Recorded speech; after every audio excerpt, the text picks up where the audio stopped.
Hey Lawn Care Nation, in this video I want to talk about how using a landscape maintenance contract can help you avoid problems in your business. Coming up.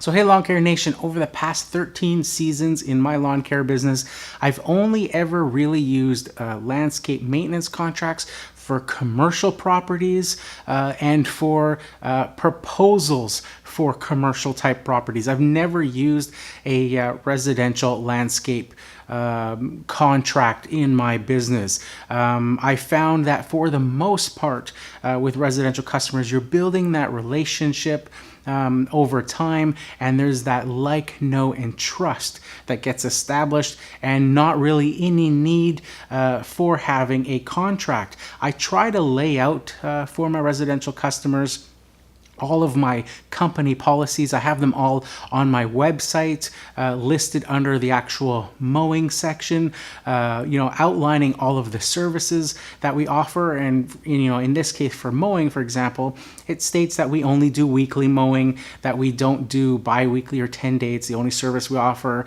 that we charge a surcharge for any animal waste that's there. Explains that, you're put on a schedule for a specific day that, each week, and that you can expect that we will be there to mow your lawn each week on that day.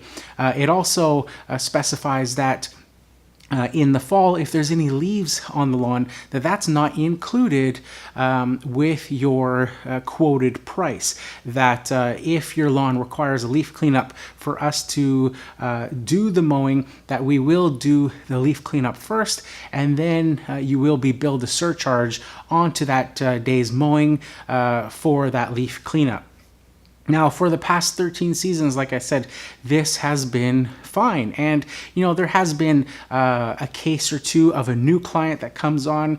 And even though those policies are outlined and they're also emailed to that client when I do the initial quote with the prices outlined there is all of those notes at the bottom of the email as well. But there is times when a customer will question me. They'll get their first bill, say in the fall, with leaf cleanups, and I've added a few dollars here and there, and so we're talking about a minimal charge here.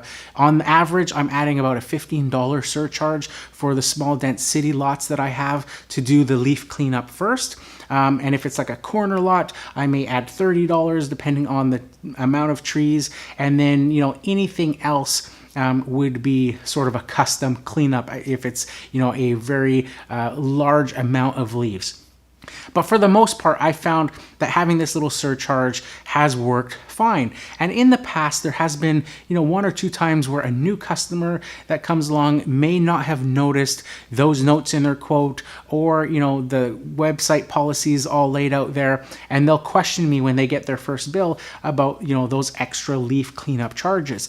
But for, all of my experience, explaining to them that, hey, the leaves are on the lawn, it takes that extra time, and the fact that I'm not gouging them with that price. When you talk about a $15 charge to clean up leaves before we mow, and basically it's because I'm mulching all the leaves first and then bagging them after, so it makes it a lot more easier. It's not like I'm spending hours raking. They're totally understanding, and that's the last you ever hear about that.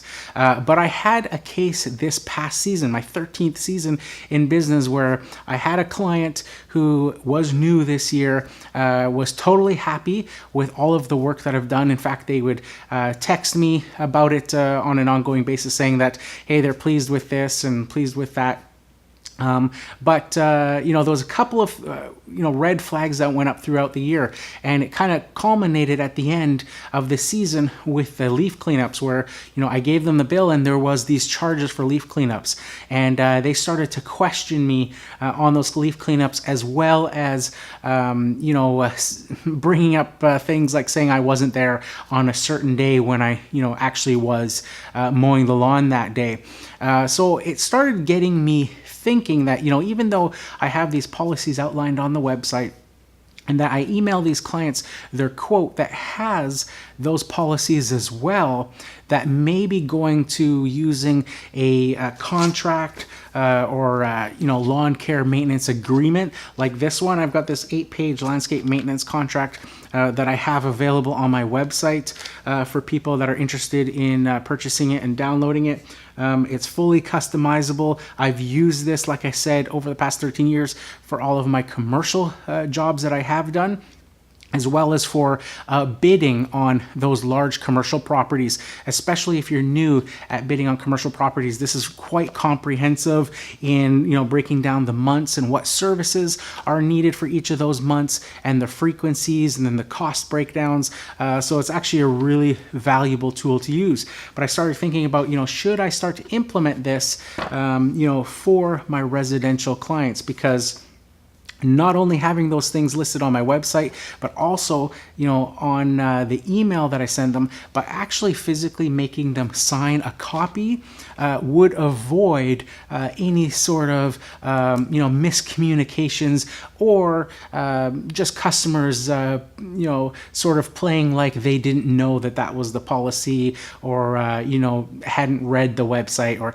hadn't read the email with the quote on it, even though that, you sent them an email with a quote. I don't give a customer a quote face to face. I always email it to them, so I know if they've agreed to the price and agreed to the work, that they've read through it. So just having something like this where they could actually, a paper copy, and look through it and sign it and return it back to me before any work starts, would avoid any of that sort of confusion throughout, the future. So I'm not sure yet. I'm on the fence whether I will use this for all of my residential customers. Like I say, this is the only incident that I've had in 13 years where a customer has come back even after I've explained to them that your lawn was full of leaves, and we had to clean them up before we could mow. And like I say, it's a $15 charge, for each of the mows that we did throughout that month to clean up those leaves.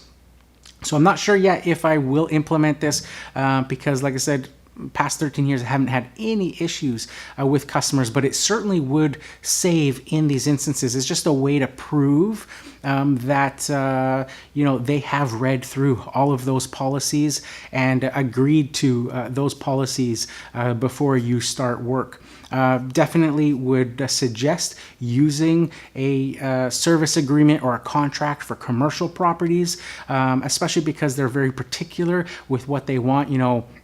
When the trimming is done, for certain bushes, and pruning for trees, the schedule for mowing and all that sort of stuff, and maybe even times of the day when they want crews to arrive and be done by. So for commercial properties, it's an absolute must to use a landscape maintenance contract.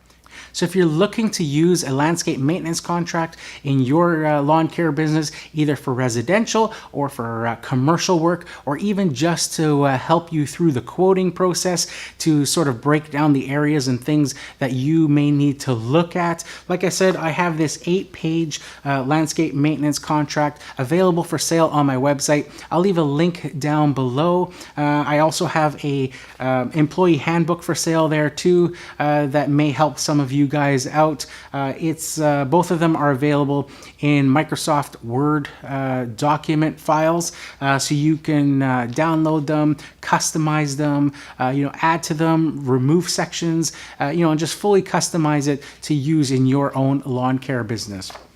So if you like this video, make sure you hit that like button. If you haven't subscribed yet, consider subscribing. Leave a comment down below and let me know, do you use contracts for your residential customers, or do you just use them for commercial clients in your lawn care business? So that's it for this one, guys. Here's to wishing you guys all overwhelming success and freedom in your lawn care business. Bye for now.